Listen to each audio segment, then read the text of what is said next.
Un dono di speranza è stato il titolo del service dell'Inner Wheel Club di Agrigento in occasione della Giornata per la Vita 2026, che ha rinnovato il suo impegno nell'ambito del progetto Sorriso in aderenza alle linee guida che attribuiscono attenzione ai bambini.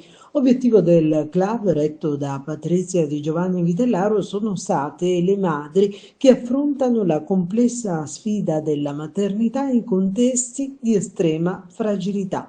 Grazie alla collaborazione di Pinuccia Pappalardo, presidente del Centro di Aiuto alla Vita, Linea Will ha creato una rete di solidarietà, concretizzatasi nel devolvere il ricavato del torneo di burraco e tramite alcune farmacie amiche, il cui sostegno non è stata una semplice donazione, ma un segno tangibile di umanità, approvazione e condivisione verso le attività di servizio svolte dal club.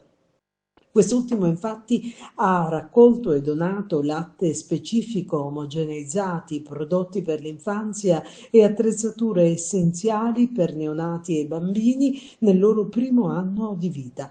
Commozione ha generato il momento della consegna alla mamma di un piccolo di soli 40 giorni.